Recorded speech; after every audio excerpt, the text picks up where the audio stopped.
Kenapa Allah memberikan sesuatu cara yang tidak masuk akal kepada orang Yahudi? Karena orang Yahudi sudah su'ul adab kepada Allah. Itu artinya Allah lagi marah sama orang Yahudi karena Allah menyodorkan sesuatu jalan yang tidak masuk akal. Apa?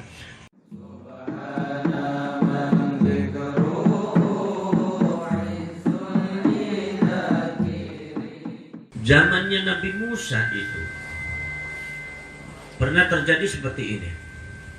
Ini salah satu jalan dari Allah Subhanahu wa taala yang ghair ma'qul, yang tidak bisa dimasukkan dalam logika. Apa? Ada satu pembunuhan. Si pembunuhnya itu nggak ketahuan, la yutur. Akhirnya kemudian orang Yahudi bertanya kepada Nabi Musa, ya Musa, ud'u lana rabbak yubayyin lana. Coba kamu minta kepada Tuhan kamu. Itu orang Yahudi bilang Rabbaka, Tuhan kamu tuh artinya apa? Sungguh itu dia percaya kepada Nabi Musa, tetapi dia masih belum mengakui otoritas Allah sebagai Tuhan mereka.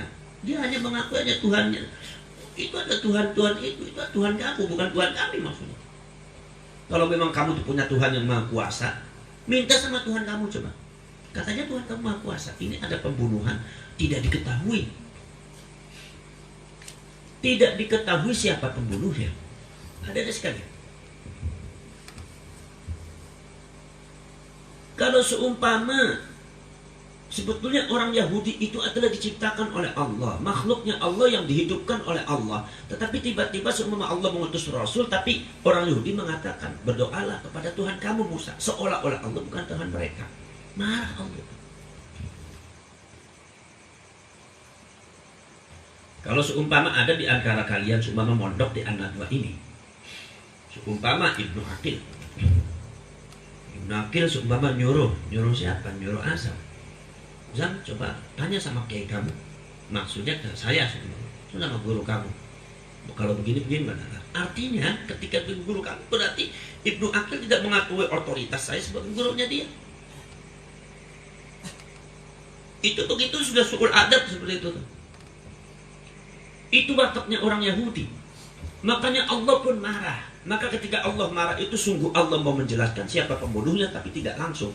Tapi diputar oleh Allah Subhanahu wa taala, diuji mereka, dan pada akhirnya Allah akan menurunkan siksaan. Bagaimana cara Allah? Kata Nabi Musa begini, wahai orang Yahudi, Allah telah memberikan jawaban. Apa jawabannya? Kata orang Yahudi, kata Nabi Musa, untuk mengetahui siapa pembunuhnya, maka kalian harus mencari sapi dan disembelih sapinya. Orang Yahudi marah-marah sama Nabi Musa. Apa ini? Apa hubungannya itu? Mal alaqah baina sapi wal qatil. Apa hubungannya itu antara sapi bainal baqar wal qatil? Antara si pembunuh dengan sapi itu apa hubungannya kok?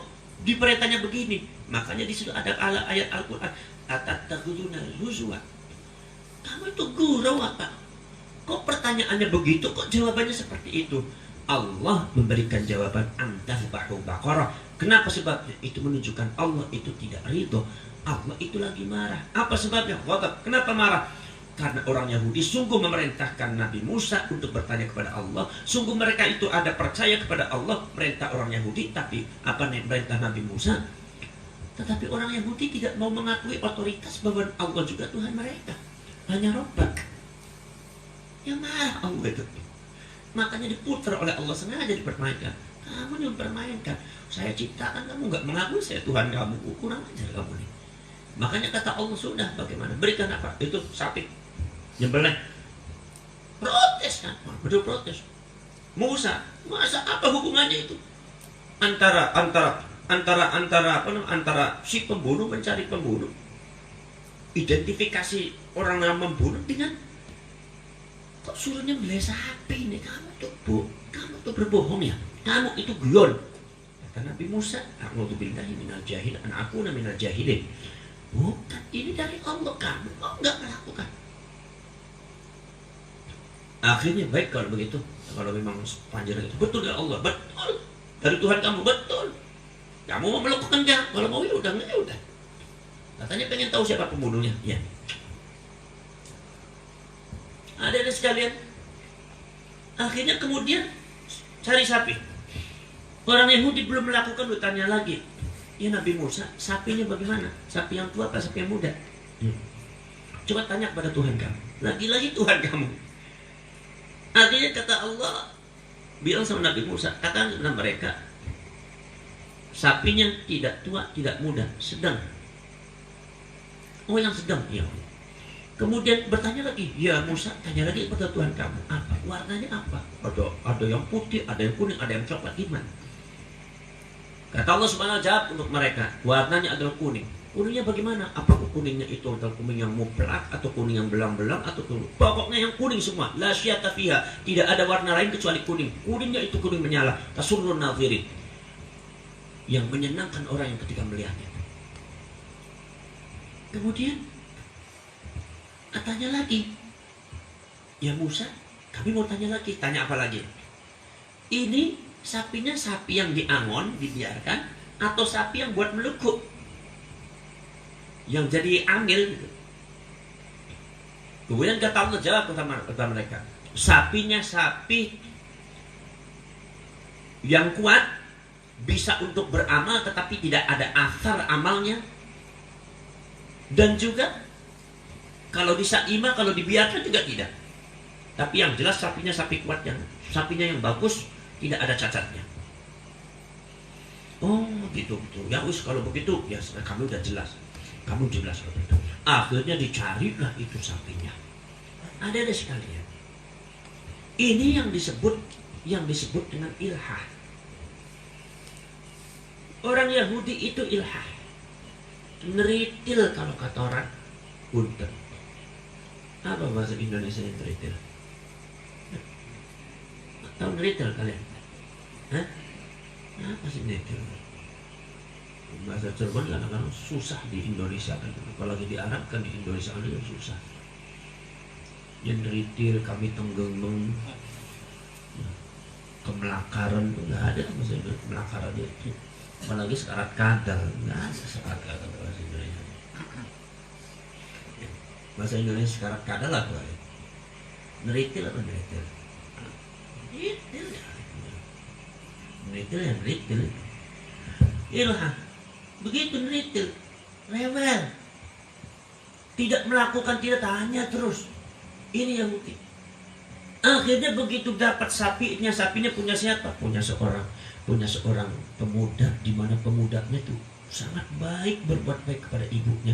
Itu sapi dibiarkan, susunya itu diambil untuk minum ibunya. Itu dipaksa oleh orang Yahudi mau dibeli. Akhirnya boleh kata si pemuda itu boleh dibeli. Tapi harganya berapa? Harganya adalah emas. Emasnya yang kira-kira jumlahnya sekebukit tempat makannya. Tempat makannya kan ada. Seumpama setengah karung lah, kira-kira emasnya setengah karung. Dioblok, kira-kira emasnya seoblok begitu. Waduh, mahal sekali. Kamu jangan begitu, ini perintah Tuhan. Saya ini bicara gitu, enggak bicara Tuhan, saya bicara sapi kok. Kalau Tuhan mah nggak ada harganya. Berharga loh kalau sapi yang ada harganya. Kalau mau sop nggak ya udah. Akhirnya patungan orang Yahudi. Begitu patungan dibelilah itu sapi itu. Begitu dibeli sapinya bukan diaturkan kepada Nabi Musa, malah disembelih bareng-bareng dimakan. Orang Yahudi itu ngeridil tapi nggak mau melakukan. Orang Yahudi itu kalau saya punya anak buah seperti orang Yahudi, tak buang itu. Ngeridilnya ya Allah. Makanya kalau seumpama kalian itu, kalau berdoa itu jangan ilhah. Ud'ullaha, tapi malah tulihan. Allah Subhanahu wa ta'ala mengajarkan kalian doa itu global. Karena kalian tahu bahwasanya Allah itu Maha tahu. Sebagian ulama, khususnya para mutasawwifin, itu kadang-kadang tidak begitu menyukai kalau doa itu secara detail, tafsil. Jadi kalau seumpama bicara corona, nggak usah bicara corona kalian, bicara wabah aja. Idfa'annal waba'a wal ghala'a wal bala, itu udah cukup. Nggak usah al bala wal wabah, min corona wa kolera wa apalagi demam berdarah. Kata Allah nggak disebutin juga saya udah tahu. Itu namanya ilhah. Allah memberikan contoh kepada kalian. Apa? Rabbana hab lana min ladunka dzurriyyatan thayyibah. Ya Allah, semoga Engkau menganugerah satu keturunan yang baik. Keturunan yang baik. Udah gitu aja. Enggak perlu keturunan yang bakal ngajibnya, berdoanya ini gini, menghafal Quran apa itu, enggak usah. Itu urusan Allah. Baik atau tidak itu Allah yang tahu, kalian enggak usah ngatur. Namanya ilham. Berdoa apa? Rabbana atina fid dunya hasanah wa fil akhirati hasanah wa qina adzabannar. Udah. Ya Allah, jadikan kami di dunianya baik, di akhirat baik, dan hindarkan dari api neraka. Udah beres. Di dunia baik. Bagaimana cara baiknya? Biar Allah yang mengatur. Bagaimana cara baik di akhirat? Allah yang atur. Kalian tak usah nyebutin detail. Ya Allah, mudah-mudahan saya dikasih rezeki. Ya Allah, rezekinya yang banyak. Allah, saya jualan mie ayamnya Allah di pojok LPI. Ya Allah, warnanya biru, mangkoknya ada gambar jagonya, warnanya merah. Ya Allah, kata malaikat, kamu lebay banget. Ya Allah, gini ya Allah. Ya Allah, saya itu penjual apa ya Allah? Saya penjual terasi ya Allah. Mudah-mudahan ya Allah saya penjual terasi dan penjual rujak ya Allah. Rujak ada terasinya ya Allah, ada garamnya. Mudah-mudahan saya diberkati jadi konglomerat ya Allah. Lah konglomerat rujak. Kalau seumpama rujaknya oplahnya seumpama sampai 2 miliar, bagaimana beli terasinya? Beli terasi 100 juta, di mana tempatnya? Bagaimana coba ngelolanya terasinya? Bingung ya bingung. Oh kamu minta tapi ngatur Allah sih. Yang namanya kaya kok nggak mesti minat rujak, nggak mesti minat terasi kok. Kadang-kadang dari minjatin ukhra kalian bisa di apa diberikan kekayaan. Kalau Allah itu membuat kaya, itu nggak usah bingung-bingung. Di Cirebon itu ada orang kaya gara-gara biting. Tahu biting? Apa nih bahasa Indonesia biting? Nah, biting itu anjing bongkok tuh. Apa bitingnya? Apa bahasa Jakartanya biting? Hah? Apa? Tusuk. Ada tusuk gigi tusuk. Kamu biting? Biting. Itu bitingnya dibagus dikirimkan kemana-mana. Akhirnya dia jadi konglomerat biting. Hajinya berkali-kali. Rumahnya banyak, mobilnya banyak, istrinya juga banyak. Masya Allah, luar biasa itu. Itu gara-gara biting itu. Bisa babil biting itu, bibarokatil biting. Ada lagi Sujen, Mak Haji Sujen. Haji Sujen, dengan Sujen itu sampai akhirnya tadinya Sujen itu dibelah-belah. Akhirnya ada mesinnya begitu masuk, itu dikirim ke Saudi, dikirim ke Kuwait, dikirim ke Afghanistan, India, dikirim ke Eropa, dikirim ke Turki. Itu Sujennya orang Jepang. Disebutnya juga Pak Haji Sujen. Itu gara-gara Sujen, bibarokati Sujen. Ya, Pak Haji Sujen. Orang Brebes itu pengen kaya, gampang. Kamu pengen kaya, nggak usah pergi ke Saudi. Nggak usah pergi ke Korea, ayo pergi ke Malaysia jauh-jauh. Di belakang rumah aja cakik-cakin dengan bebek. Bebeknya keluar, telurnya diumpetin, telurnya diumpetin. Itu sebetulnya bebeknya bingung juga. Ini perasaan ada yang keluar tapi hilang. Terus karena kita warna sungguhnya orang diumpetin sama kalian kan, dipendam jadi endong asin dengan endong asin. Dulu tahun 90-an endong asin dipasarkan pakai tombok, pakai kresek. Tapi sekarang udah ada etalase. Orang jual endong asin udah Pak Haji mendok namanya juga. Masya Allah. Apalagi panguragan, rongsokan. Pak Haji rongsokan. Dulu pada waktu zaman tahun 90-an nggak ada harganya. Tapi sekarang konglomerat rongsokan. Sampai satu-satunya orang Cirebon yang punya mobil Ferrari yang harganya 12 miliar setengah itu katanya itu adalah bos rongsokan. Disebutnya juga Pak Haji rongsokan. Di Cirebon ada lagi di dekat Megu itu. Itu orang kaya, gara-gara tumbuh kandang, teplong wedus tembelak ayam. Jadi bos tumbuh kandang. Begitu mangkat haji, pulang ke kampung disebutnya Pak Haji tembelak. Itu ada harus kalian luar biasa kalau Allah tuh pengen. Jadi kalau pinta sama Allah itu jangan ilhah seperti orang Yahudi. Cukup global aja. Ya Allah berikan aku kebaikan hidup. berikan ilmu yang bermanfaat. Udah, nggak usah detail. Nggak usah Allah, aku punya anak ya Allah, anakku 11 ya Allah, anakku 11. Kata malaikat, salah sendiri lu yang buat. Ngapain lu ngadu-ngadu sama Allah? Beli susah nangis, gawe dewek nangis dewek sih. Ya Allah, saya bagaimana ya Allah, ini bagaimana? Nggak usah begitu kalian. Cukup di dunia. Kalau kalian pengen sesuatu, ya Allah belilah barokah kami dalam kehidupan ini, barokah hidupnya. Nggak usah disebutin, ya Allah aku pengen mobil ya Allah, mudah-mudahan mobil. Kalau bisa mobilnya Fortuner ya Allah, kalau mobil Jeep lebih bagus lagi ya Allah. Ini belum lagi merintah Gusti Allah, apalagi berdoa. Ini contohnya. Orang yang ilhah seperti itu akhirnya apa? Belum tentu dia itu taat kepada Allah.